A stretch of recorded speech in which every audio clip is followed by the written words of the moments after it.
네, 안녕하세요. 신의료기술평가사업본부 김석현이라고 합니다. 저희가 그 체외진단 협의체라는 거를 만들어서 지난 몇 달간 저희가 작업을 했고, 그것에 대해서 이제 입법이 이제 곧 5월 달이면 그 규칙이 다 개정이 될 거라고 생각이 되고 있습니다. 그래서 그 결과에 대해서 말씀을 드리고, 향후 체외진단 분야에 있어서 신의료기술평가가 어떻게 바뀔지에 대해서 말씀을 드리겠습니다. 예, 저희 신의료기술 평가 제도에 대해서 개선은 한 1년 반 전부터 꾸준하게 있어 왔는데요. 최근에 있었던 가장 큰 것 중에 하나가 이 의료기기 허가 및 신의료기술 평가의 통합 운영 제도가 되겠습니다. 이건 지금 현재 2월 22일부터 시범 사업이 실시되고 있고, 현재 한 7건 정도가 들어와서 진행이 되고 있습니다.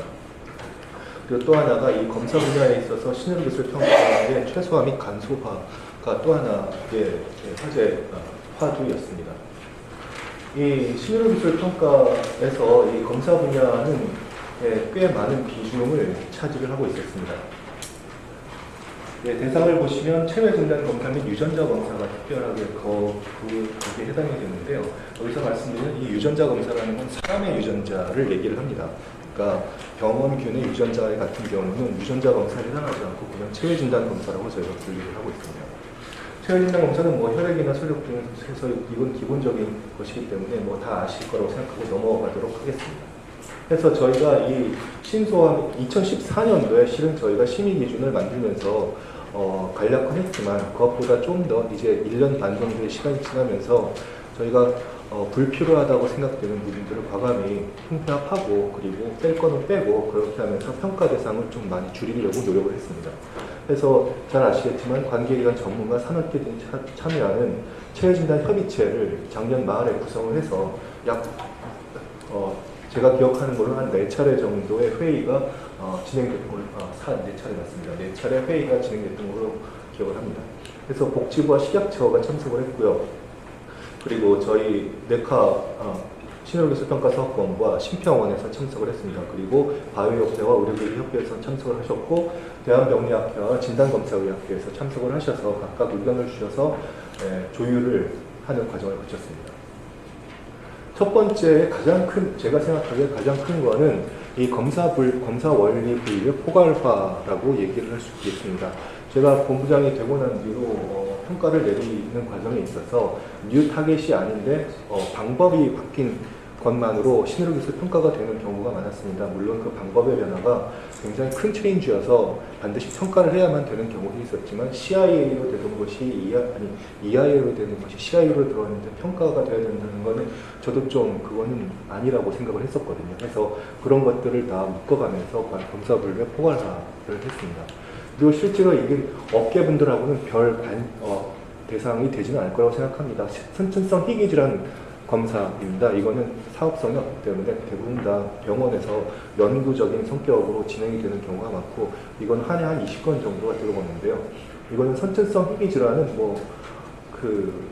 저희가 선천성 희귀질환은 당연히 경제성도 없고 아무것도 없습니다. 그런데 이거는 환자의 인권 보호라든지 여러 가지 차원에서 저희가 치료를 제공하고 있는 것과 마찬가지로 검사도 그런 기준에 맞춰서 평가 대상에서 제외를 하도록 하겠습니다. 그리고 맞춰서 저희가 이 평가 기간 단축이라고 되었는데요. 웬만하면 이제 신속평가의 트랙, 저희가 신속평가와 그리고 일반평가 이렇게 두 가지 트랙이 있는데, 일반평가는 세 차례나 4차례의 소위원회를 거쳐서 풀 SR을 돌리는 걸 얘기하고요. 신속평가는 저희가 전문 소위원회를 구성해서 전문 소위원회에서 간략하게 문헌 검색을 통해서 안유를 판단하는 그런 거를 얘기를 합니다.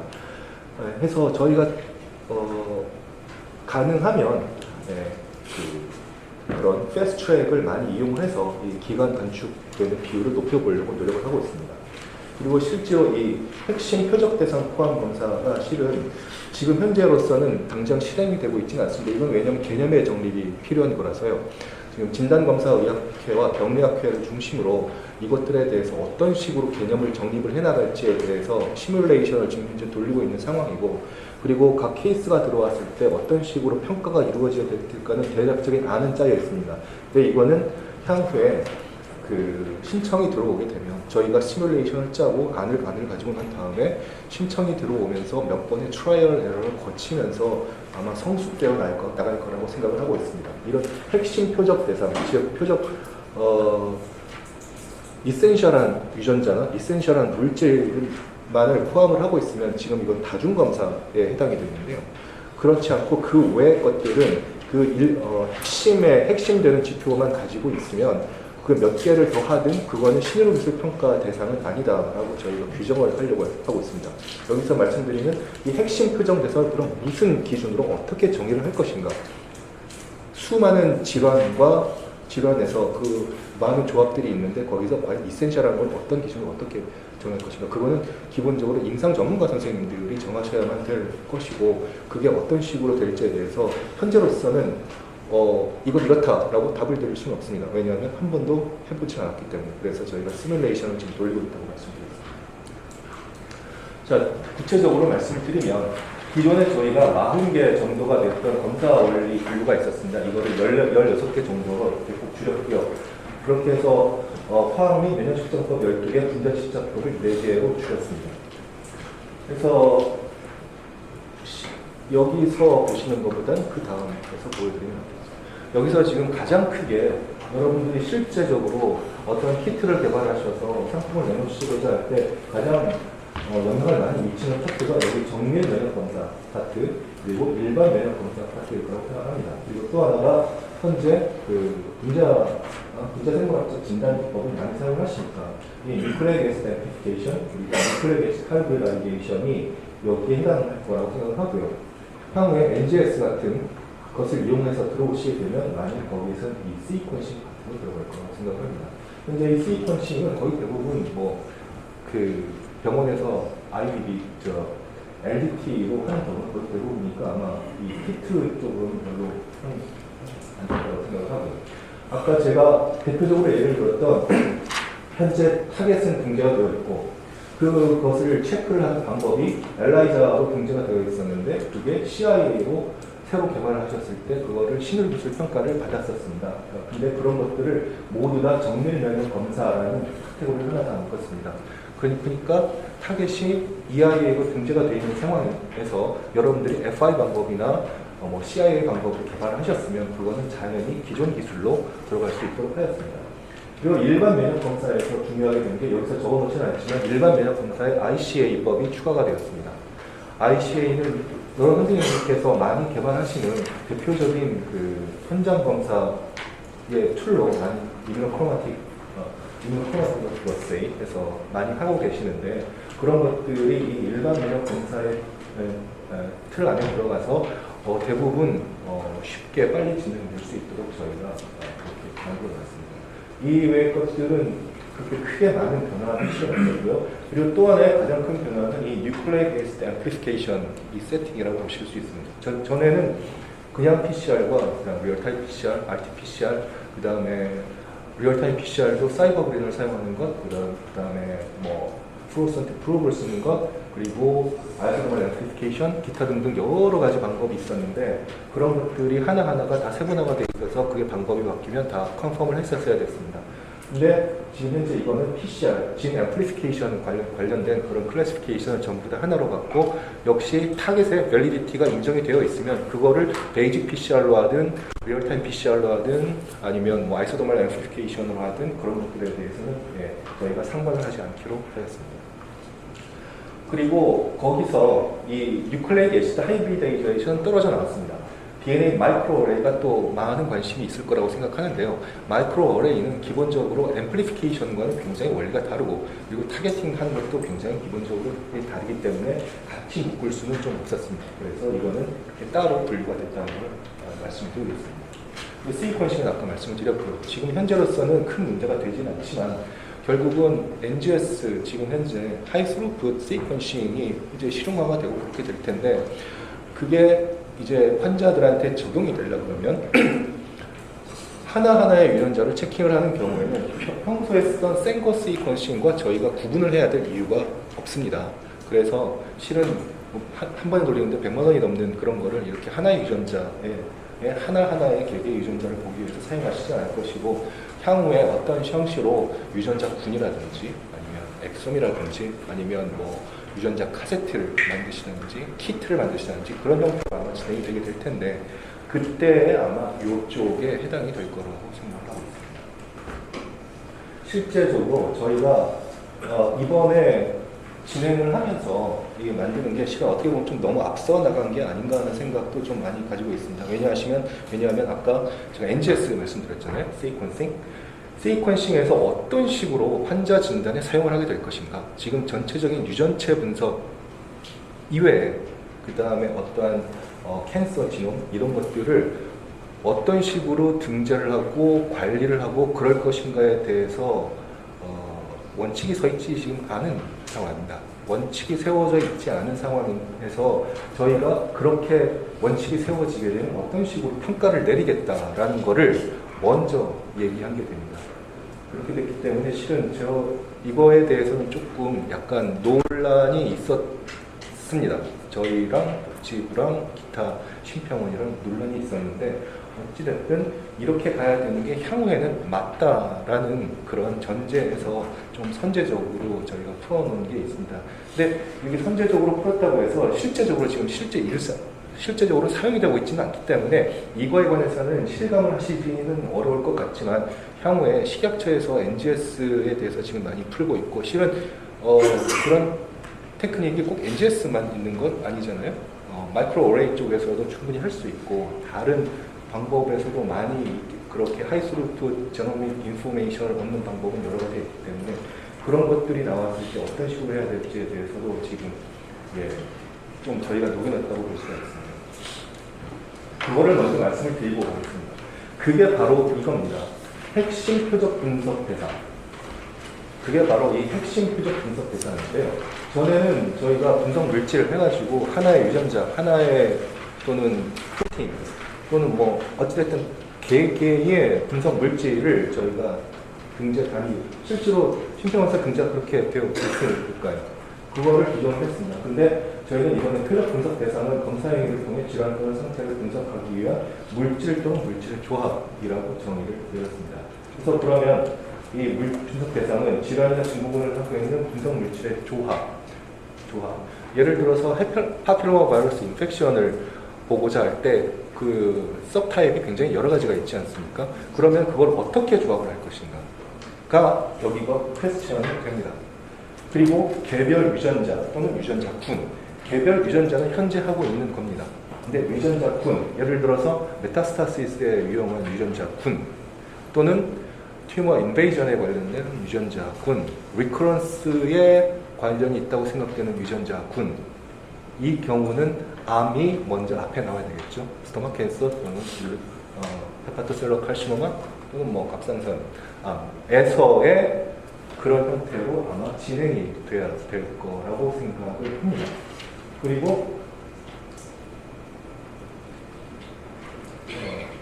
여기에 그거는 빠졌는데 결국은 이거는 유전자군의 개념은 어디까지 볼 거냐에 따라서 나중에는 이게 유전체까지도 진화가 될 수 있는 가능성을 포함을 하고 있습니다.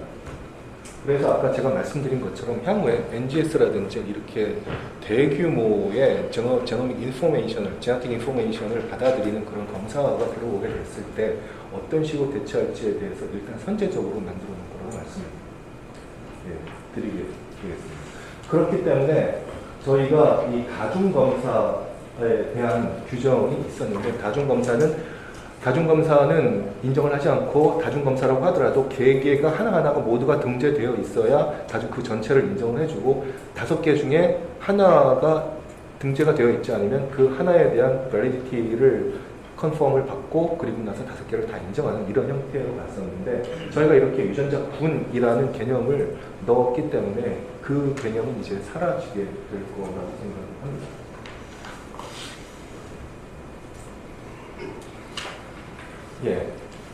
그리고 다중 분석 물질의 조합 유전자군 등의 검사 행위 목적을 위해서 핵심적인 것을 인정되는 분석 물질에서 그것을 핵심 분석 대상으로 규정을 하였고요.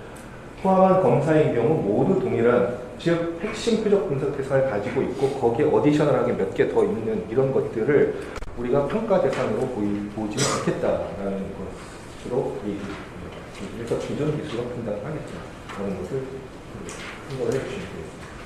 그래서 이 사례 같은 경우 지금 현재 이 캔서의 아까 제가 예를 들었던 여러 가지 캔서에 있어서 그 유전자 분해 컴파일링은 현재로서는 이루어지고 있지 않습니다.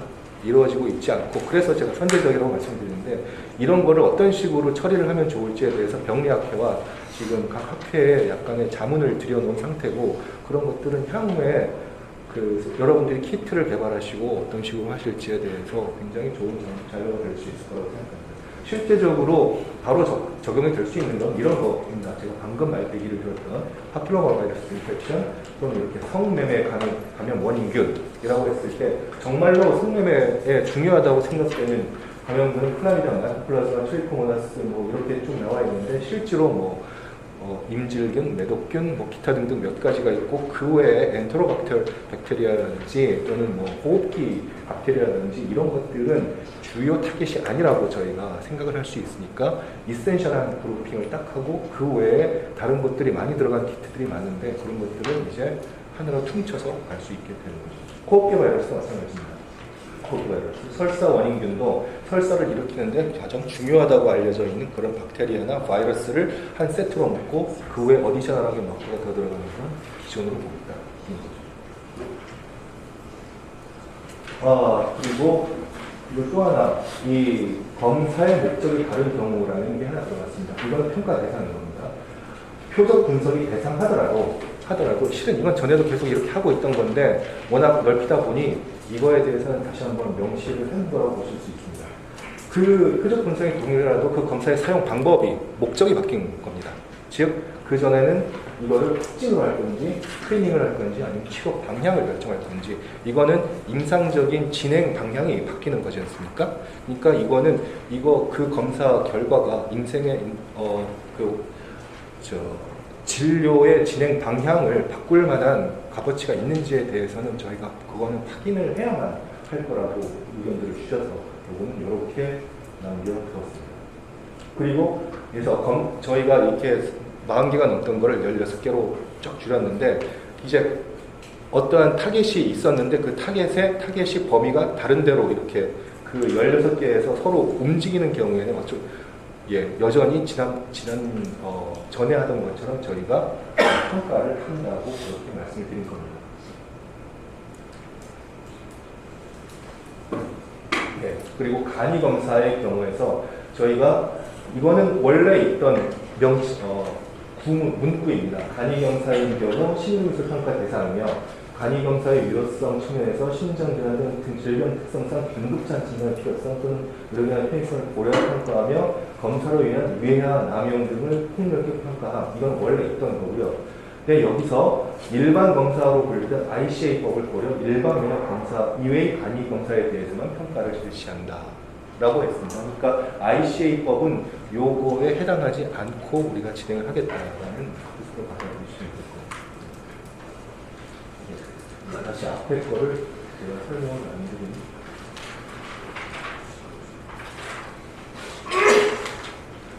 아까 말씀드렸지만 이 sensor성 희귀질환은 평가 대상에서 제외를 했습니다. 실은 이 sensor성 희귀질환은 현재도 국내 진 테스트에 타겟이 등재되어 있고 국내에 환자 리포트가 있다. 그 보고만 되면 저희가 패스를 시켜줬습니다. 즉 근거가 굉장히 미약해도 패스가 됐던 겁니다. 그걸 굳이 우리가 이제 계속해서 평가를 해야 될 이유가 없어서 저희가 이거를 제외했습니다.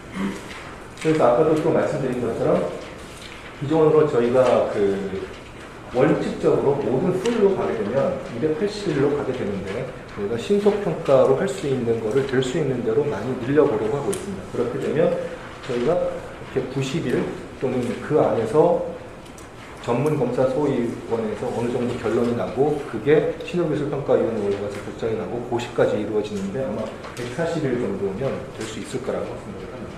그렇게 되게 되면 저희가 한 5개월 정도 시장 진출이 단축이 되고 있으면 평가가 더 효율화가 있을 거라고 생각하고, 또 제가 아까 처음에 진입을 할 때 식약처와 지금 통합 운영을 하고 있다고 말씀을 드렸습니다. 제가 생각하기에 식약처하고의 통합 운영의 가장 좋은 대상은 체외진단검사 기기라고 저는 생각을 합니다. 왜냐하면 사용 목적이 아주 특정화되어 있으니까요. 여러분들이 개발하신 그 키트가 그 임상 목적, 그거 외에 다른 데로 사용이 될 확률은 거의 없지 않습니까? 그러니까 사용 목적이 특정되어 있잖아요. 그래서 이렇게 특정되어 있는 게 이 신의료 기술 평가와 의료기기 허가가 통합 대상에 제일 좋은 그런 그 대상입니다. 그래서 지금 현재 논의가 되고 진행이 되고 있는 것들도 거의 대부분 그렇거든요. 그러니까 선생님들께서 새로운 키트를 하시거나 아니면 새로운 키트를 수입을 하셔서 허가를 받으셔야 될 때는 신의료 기술 평가까지 같이 고려를 하셔서 통합 운영으로 신청을 하시는 게 아마 여러모로 시간 단축도 되고, 그리고 그 과정에서 저희가 원스톱 서비스는 신청은 동시에 하셨지만 서로 식약처와 우리가 커뮤니케이션을 하지 않았습니다. 근데 지금 같은 경우에 저희가 식약처와 저희하고 커뮤니케이션을 하고요. 식약처에서 잘 빠뜨리거나 잘 모자라는 부분을 저희가 이렇게 어드바이스를 해주는 경우도 있고, 의료기기에 관련돼서 저희가 미스를 하고 있는 것들을 식약처에서 바로 잡아주시기도 하고, 이렇게 지금 현재 서로 커뮤니케이션이 일어나는 상태에서 진행이 이루어지기 때문에 선생님들께서 여러분들께서도 좀 더 효율적으로 진행이 될 수 있는 걸 아마 체감하실 수 있을 거라고 생각합니다.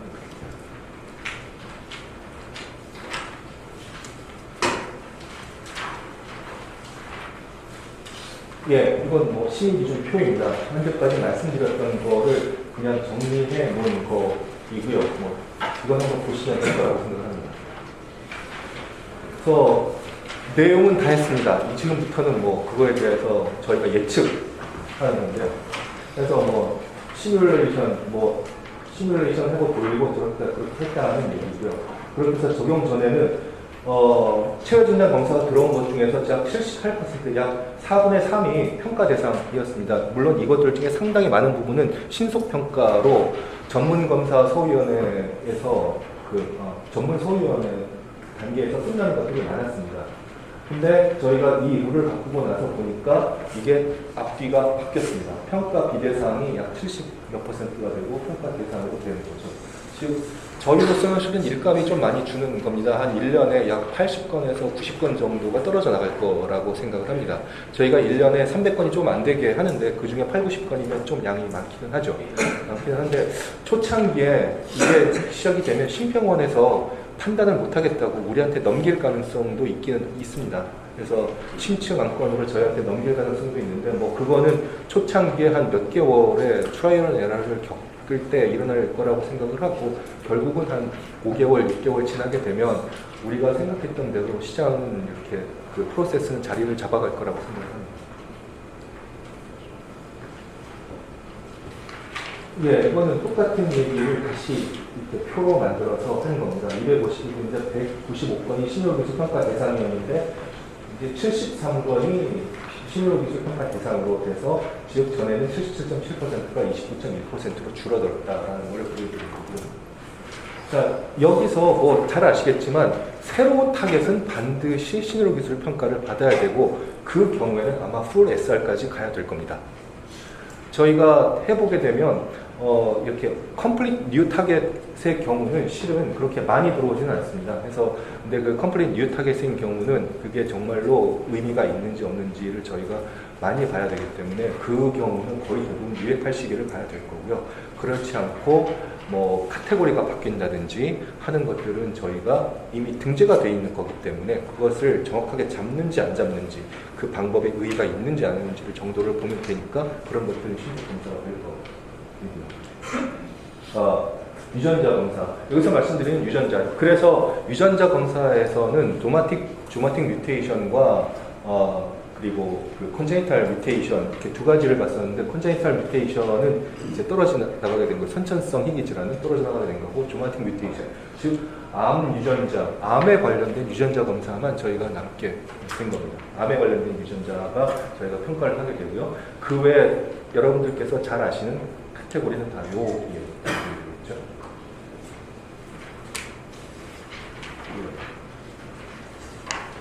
이것도 넘어가도록 하겠습니다. 다 똑같은 얘기입니다. 실은 예, 이거 팀장한테 만들려고 했더니 똑같은 얘기를 계속 만들었네. 야, 아까 그래서 말씀드린 것처럼 이 핵심 표적 분석 대상 선정을 위해서 이거는 현재 진행 중입니다.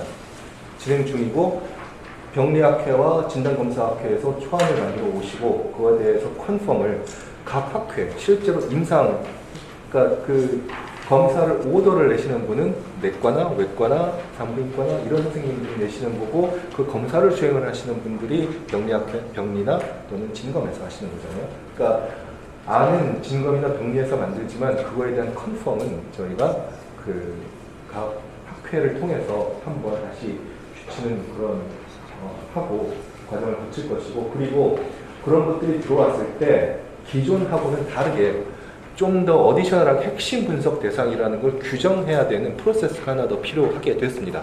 그러니까 우리가 핵심 분석 대상이라고 그냥 얘기는 한다고 이건 핵심 분석 대상이라고 신청을 하셨을 때 그거를 바로 인정을 할 수는 없지 않습니까? 그러니까 그게 핵심 분석 대상의 카테고리에 들어가는지 안 들어가는지를 처음 모든 질병에 대해서 우리가 그걸 다 데이터베이스를 가지고 있으면 좋겠지만 실은 그거는 현실적으로 불가능한 얘기고 상당히 많은 경우는 신청하셨을 때 케이스 바이 케이스로 이루어질 거라고 생각을 합니다. 그것들이 초창기에는 어떤 식으로 해야 될지 시간이 조금 걸릴 수도 있습니다. 그 점은 좀 양념해 주셨어요. 그래서 규정 명확화를 대표사례 분석, 이건 지금 분석 중이고요. 그래서 향후에 이것들을 개발해서 다시 한번 법령 개정이 더 이루어질 거라고 생각을 합니다. 그 다음에 아까 말씀드렸던 이 통합 운영입니다. 통합 운영은 기존에는 이렇게 됐던 거, 이건 잘 아실 거라고 생각을 합니다. 여기 모이신 분들은 신의로기술평가에 대해서 아마 모르신 분이 없다는 전제하에서 제가 진행을 하고 있으니까 맞는 거죠? 신의로기술평가 다 잘 아시죠? 네. 이렇게 됐던 것들이 이제 접수창구가 식약처입니다. 접수창구가 식약처에서 접수가 되면 그게 통합운영이라고 체크를 하셔서 신청을 하시면 식약처에서 저희한테 노티를 합니다. 이게 통합으로 들어왔는데 통합 대상이 맞겠냐? 그래서 저희가 의견을 주면 통합 대상이라고 확신이 되면 이제 통합 트랙으로 가고 그렇지 않으면 일반 허가로 전환이 됩니다. 일반 허가로 전환해서 하고요. 그렇게 돼서 의료기기 허가는 진행이 되고 신의로기술평가가 진행이 됩니다. 그 과정에서 서로 간의 의견을 교환하는 과정, 그 신의로기술평가위원회가 열렸을 때 식약처에서 필요하면 와서 저희한테 얘기를 할 수도 있고 소위원회가 열리는 과정에서 소위원회의 결과를 식약처에가 저희가 공유를 하고 소위원회가 열리고 또 마지막 신의로기술평가위원회 때 식약처에서 필요하면 저희한테 의견을 제시를 하고 이런 형태로 의견 교환이 이루어지고 있고 실제로 실무적인 차원에서는 지금 현재 꽤 활발하게 그거는 공식적이고 위원회 차원에서의 의견 교환이고요. 실무적인 차원에서는 의견 교환이 꽤 활발하게 지금 일어나고 있습니다. 그래서 그 결과를 반영을 해서 의료기기 허가가 나가게 됩니다. 즉 어떻게 보게 되면 의료기기 허가를 받는 게 전보단 더 까다로워질 수도 있습니다. 왜냐하면 신의로기술평가가 통과하는 게 실은 식약처 통과하는 것은 좀 더 어렵잖아요. 그래서 식약처에서는 괜찮다고 하는데 저희는 아무리 봤는데 임상적 위험성이 없다라고 얘기해서 노라고 했을 경우에는 허가 자체가 안 날 수가 있습니다. 근데 식약처에서는 그래도 할 수 없다라고 말씀을 하시는 게 왜냐하면 결국은 신의로기술평가가 있지 않는 한 그 제품이 식약처 허가가 났다고 하더라도 우리나라 건강보험제도상 우리나라의 그 의료시장의 구조상 실제적으로 사용할 수 있는 방법은 없기 때문에 그거는 어쩔 수 없는 게 아니겠냐라고 말씀을 하셨습니다. 그리고 이거를 제가 알고 제가 들은 바로는 실은 이 통합 운영해서 지금 시작을 하고 있는데 시범 운영 기간입니다. 시범 운영 기간인데 저희 빼고 복지부하고 식약처하고 막 얘기를 해서 좀 바꿔버린 게 있어요. 그래서 제가 아직 그걸 완전히 가지고 있지 못하는데 제가 들은 바로는 이거에 들어갈 수 있는 거를 선택을 할 수 있다고 제가 들었습니다. 예, 원래는 저희가 시작을 할 때는 식약처에서 이건 평가 대상, 통합 대상이다라고 하면 무조건 일로 넣겠다라고 하셨는데 그거에 대한 반발이 좀 있으셨나 봅니다. 아마 그래서 신청하시는 분이 선택을 할 수 있도록 그렇게 바꿨다고 들었습니다.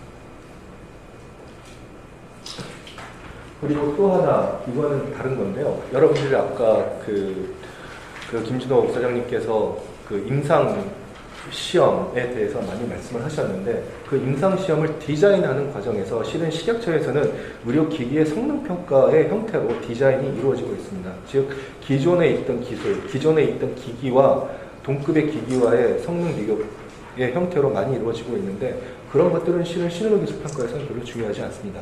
신의료기술평가에서는 그게 임상 현장에서 어떻게 사용 형태됐고 그것을 보여줄 수 있는 데이터가 필요하거든요.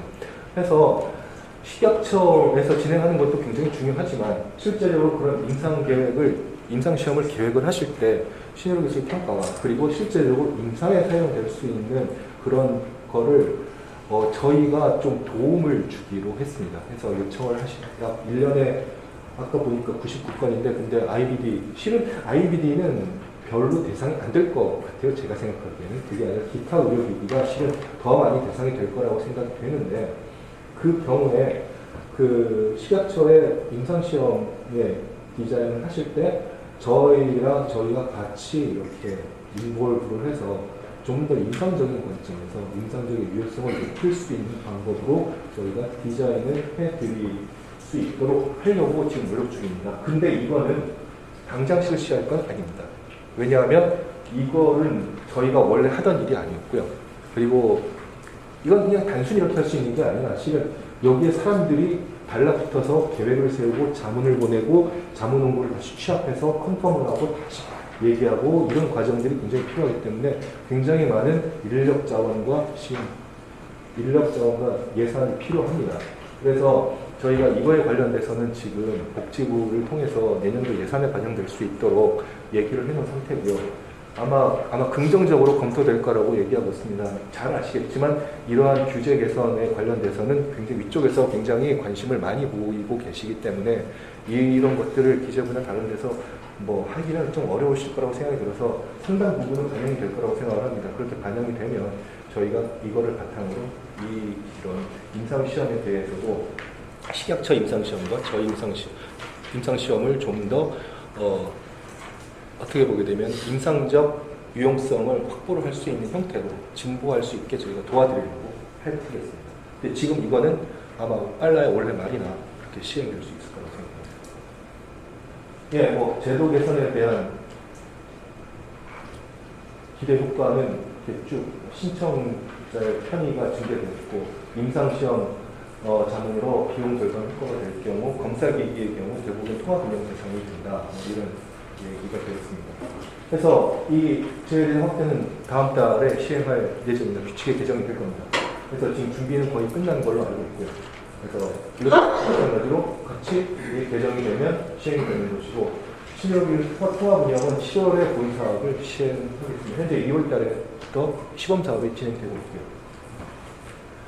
그리고 마지막 슬라이드입니다. 마지막 슬라이드. 저희는 지금 현재 신의료기술 평가에 대한 선생님들의 여러 업체라든지 병원에서 불만이 그러니까 평가이다 보니까 평가는 허가하고 다르게 이게 신청이 나고 커뮤니케이션을 하면 안 됩니다.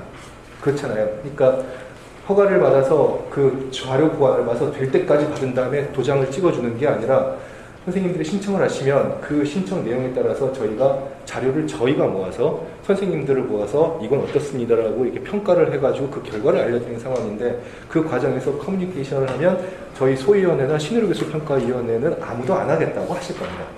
그 이유는 잘 아시죠? 그게 다 노출이 되면 신청하신 분들께서 물론 가만히 계시는 분도 계시겠지만 굉장히 적극적으로 의견을 하시면서 그 평가위원들한테 찾아가시는 분들도 많을 겁니다. 그래서 그런 여러 가지 이유로 저희가 식약처나 심평원에 비해서 신청자분들하고 커뮤니케이션이 굉장히 미약한 건 사실입니다.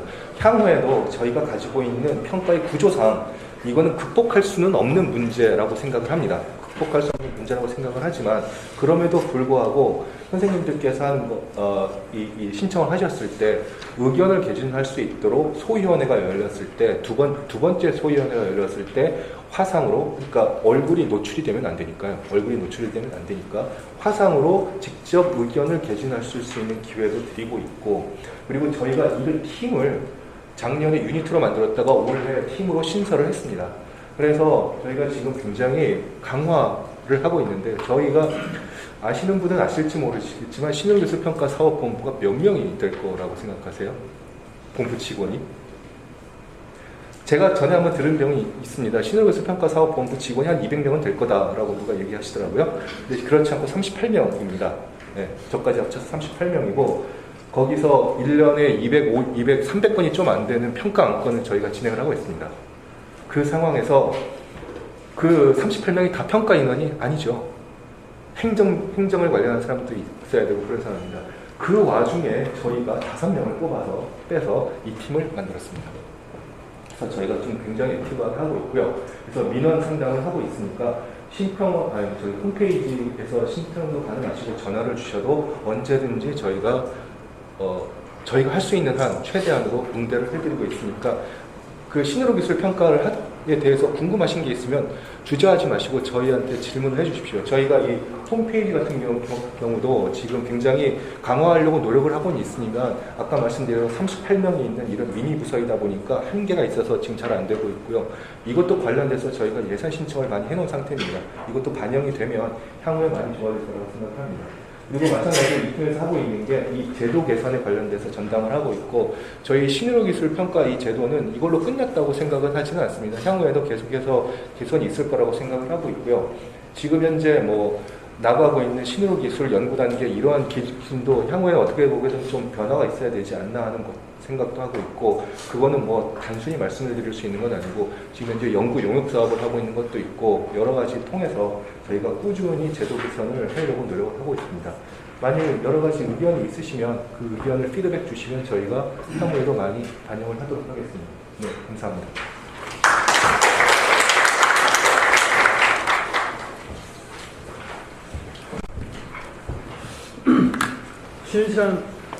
쉬는 시간 갖기 전에 혹시 질문 있으신 분은 네.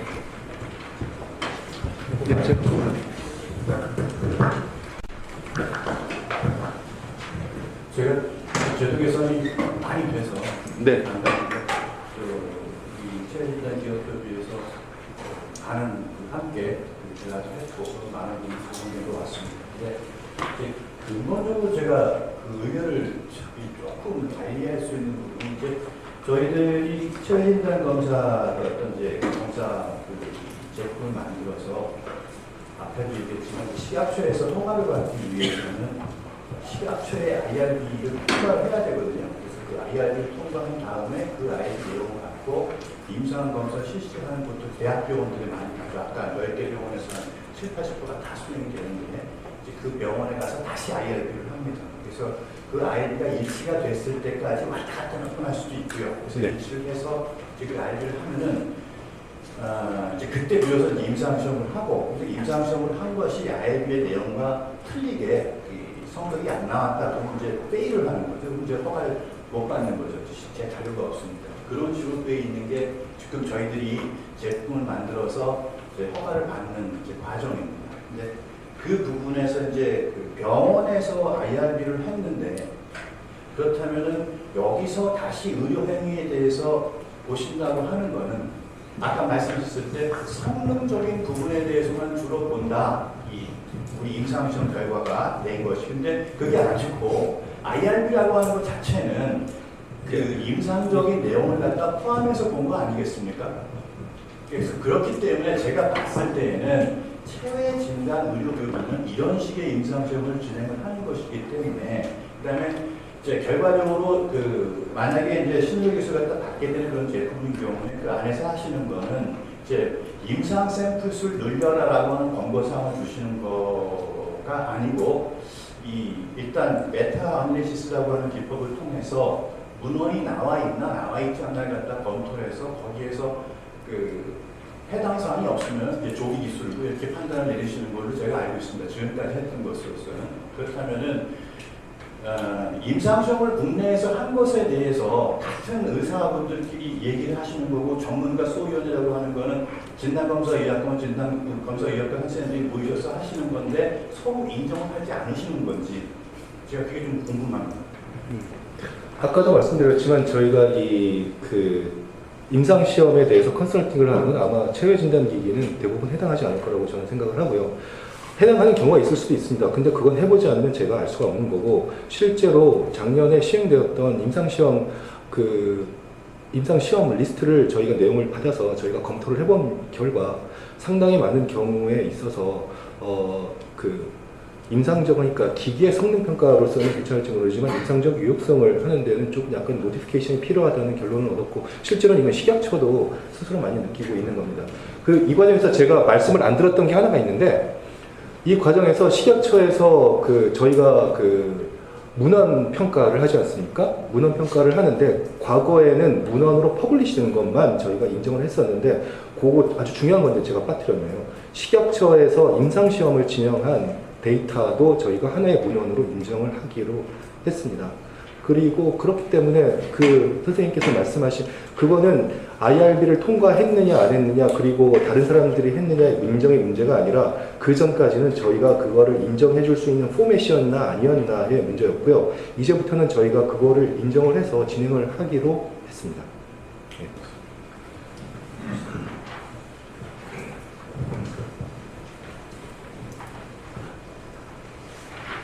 아까 말씀하셨던 신호기술 평가 관련된 규제 개선 관련돼서 규칙에 반영을 하실 거라고 얘기하셨고 5월에 규칙을 개정하실 거라고 말씀하셨습니다. 그러면 대통령님 때문에 규정하시려면 지금 초안이 만들어졌을 거라고 생각이 되는데요.